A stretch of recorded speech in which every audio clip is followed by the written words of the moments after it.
സയ്യദ്, സയ്യദ്, സയ്യദ്, സയ്യദ്, സയ്യദ്.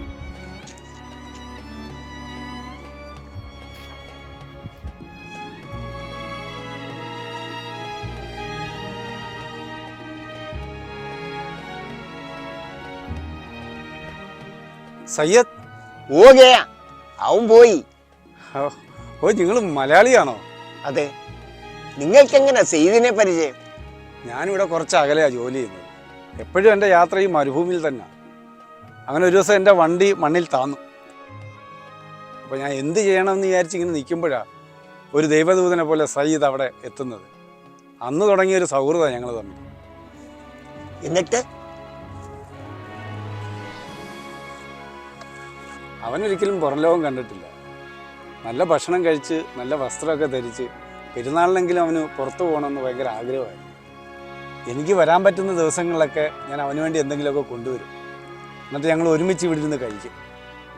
അവൻ പറയാറുണ്ട്, ഈ സ്ഥലം അത്ര സുരക്ഷിതമല്ല, ഇവിടെ നിറയെ പാമ്പുകളാണെന്ന്.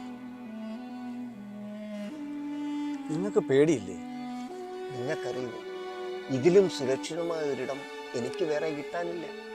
ജീവിതത്തിൻ്റെ നല്ലൊരു ഭാഗവും ഇവിടെ ജീവിച്ച് നല്ലൊരു സമ്പാദ്യവും പോരാത്തതിന് അത്യാവശ്യം നല്ല അസുഖങ്ങളുമായി മടങ്ങിപ്പോയവനായി ഞാൻ. ഹൃദയം പൊടിയുന്ന ഉറ്റവരുടെ അവഗണനയ്ക്ക് മുമ്പിൽ പിടിച്ചു നിൽക്കാനാവാതെ തിരിച്ചു പോന്നവനാ ഞാൻ.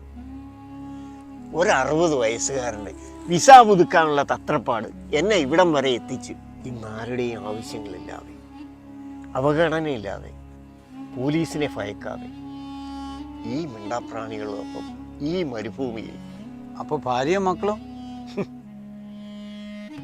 ആരെയും ആശ്രയിക്കാതെ അവരെ ജീവിക്കാൻ പഠിപ്പിച്ചു. ഇന്ന് അവർക്ക് എൻ്റെ ആശ്രയം ആവശ്യമില്ല. അപ്പോൾ അവർ വിളിക്കാറില്ലേ? ഞാൻ എവിടെയാണെന്ന് പോലും അവർക്കറിയില്ല. അവരുടെ ഫോൺ നമ്പർ പോലും ഞാൻ മറന്നുപോയി. സോറി, ഞാൻ നിങ്ങളെ ബോറടിപ്പിച്ചു. ഒരു പ്രവാസിയുടെ ഒറ്റപ്പെടലിൻ്റെ വേദന അറിഞ്ഞവനാണ് ഞാൻ. അതുകൊണ്ട് സയ്യിദ് എന്താവശ്യം പറഞ്ഞാലും ഞാൻ ഓടിയെത്തും. ഞാനിപ്പോൾ 1 മാസത്തെ ലീവിന് നാട്ടിൽ പോയിരുന്നു. പോകുന്നതിന് മുമ്പ് ഞാൻ അവനെ വന്ന് കണ്ടിട്ടാണ് പോയത്.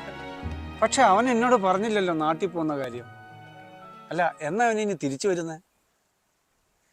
അല്ല, സയ്യിദ് തിരിച്ചു വരുന്ന കാര്യമൊന്നും പറഞ്ഞില്ല. നിങ്ങളല്ലേ പറഞ്ഞ ഇവിടെ നിറച്ച് പാമ്പുകളുണ്ടെന്ന്? എന്ന് വെച്ചാ അവൻ ഇനി തിരിച്ചു വരില്ല. അതെന്താ? അവൻ പാമ്പ് കടിയേറ്റ് മരിച്ചു.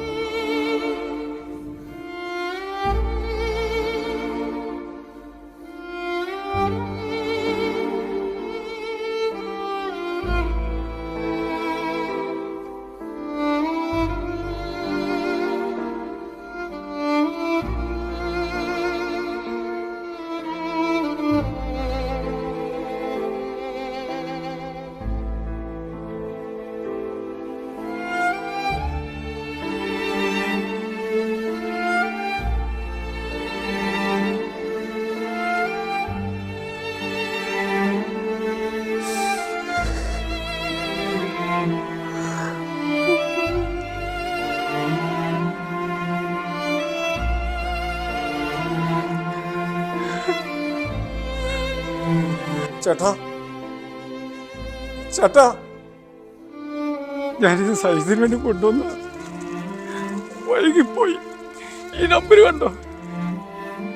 ഇത് മറക്കാതിരിക്കാൻ വേണ്ടി അവൻ എഴുതി വെച്ചതാ. ചേട്ടൻ ഇനി എന്താവശ്യം ഉണ്ടെങ്കിലും എന്നെ വിളിക്കണം. ഞാൻ ഇനിയും വരും. ചേട്ടൻ ഇവിടെ ഉണ്ടാവണം. ഉണ്ടാവും, എനിക്കത് ഉറപ്പാ.